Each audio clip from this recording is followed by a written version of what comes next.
basketball polls always change. And there's going to be a big one coming up because the Purdue Boilermakers, they just got their ass beat. And they did get their ass beat last night by the 23rd ranked team in the country, the Wisconsin Badgers. Really well-coached team. So Purdue, who's number 2 or 3, depending on who you listen to, will drop. I'm not getting into that.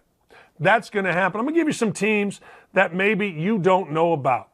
And every one of these teams has a coach that doesn't look like Marcus Freeman on a sideline scared to death, that doesn't look overwhelmed, that doesn't look like, oh my God.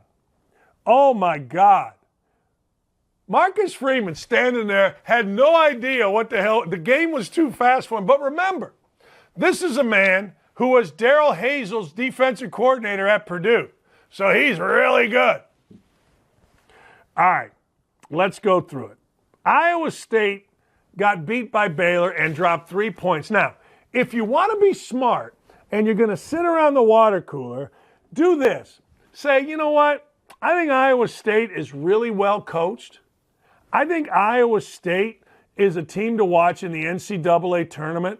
But I'm not going to be surprised if Iowa State falters a bit as we move through the Big East now, or excuse me, the Big 12. Now, one of you people out there cares about Iowa State, right? You don't care about Iowa State. There's nothing about Iowa State that's interesting.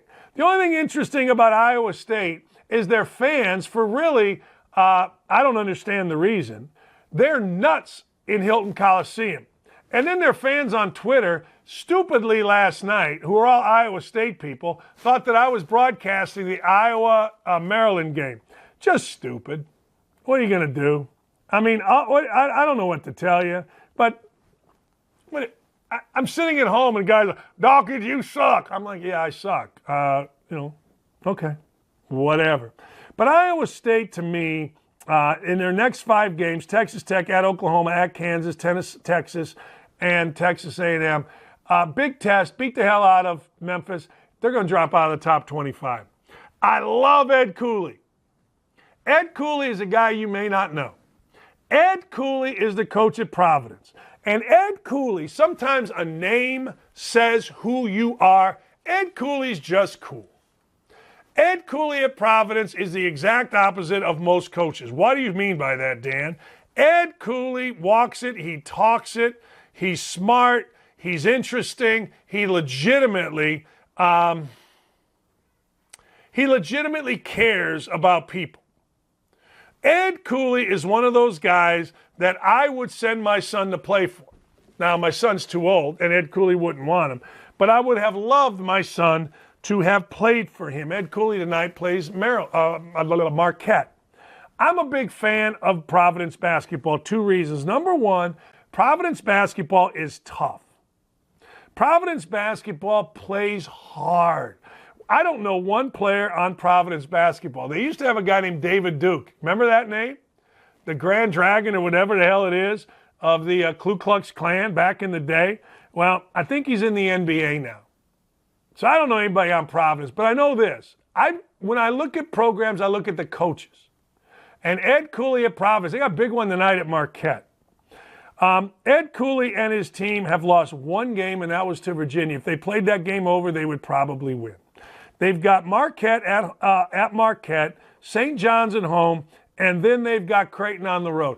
They win those 3. Remember, I told you this, and they should win 2 of the 3 for sure. They'll be in the top 10. They will. This is a spite pick. Seton Hall. Now, the best in the business, the great Lauren O'Connor, she is our producer. She is an unabashed Seton Hall grad.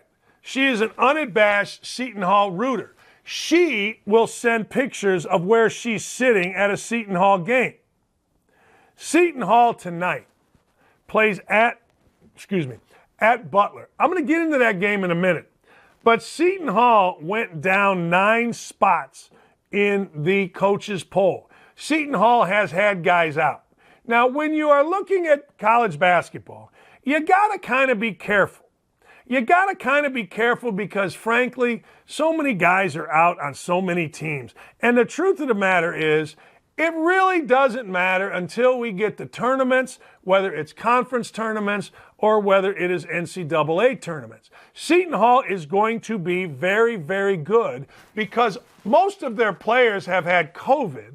They're going to be done with COVID. They're going to be in the 90-day window, and they will not have to mess around again with COVID.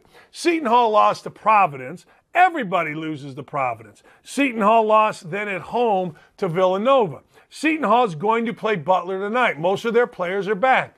But Seton Hall dropped 9 spots, in the latest coaches poll. Be smart, East Coast people. Don't give up on Seton Hall. When they get their guys back, they're going to get on a big roll. Clip this off. Remind me when the season's over that I told you this. That's why I'm here. True disclosure. When Indiana University hired Teri Moren, I'm not sure, I always screw it up, from Indiana State to be the head women's basketball coach, I bitched, whined, and moaned. I don't know Teri Moren. I got no idea. What I did know about Teri Moren is that she came from Purdue. She didn't come from Purdue directly. She was at Indiana State. But she played at Purdue.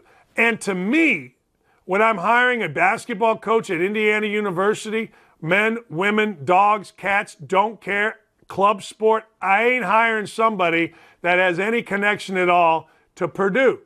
I'm just not. That's just me. Doesn't mean I'm right. Actually means I'm wrong. Teri Moren has done the best job ever in women's college basketball outside of Gino Auriemma. I mean, let's face it, Storrs, Connecticut's a hole. It's nice, it's a college town, but all of a sudden, this guy, Gino Auriemma, got the greatest players ever to come play for him. He's won more than anybody, can coach any sport. He's over here.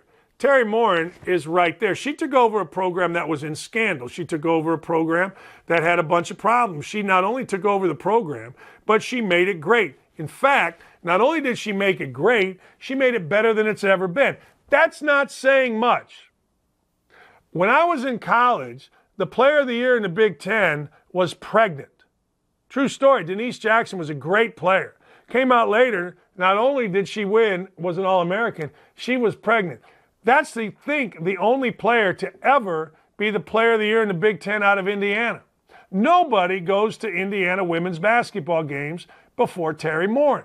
Teri Moren not only has resurrected Indiana's program, but she's got them into the Elite Eight last year. How about them apples? How about that? That's unbelievable. Is much-watched TV. And what I liked even more about Teri Moren is that when she was hired, I was very critical on my indie radio show. I tried to get her on my show when she went to the Elite Eight, and I don't know whether it was intentional or not. She didn't come on. Respect. Hey, look, we all live lives with chips on our shoulders, and if she had a chip on her shoulder, respect. Teri Moren has Indiana number 6 in the country. They just beat the number 8 team, Maryland, who is now number 10.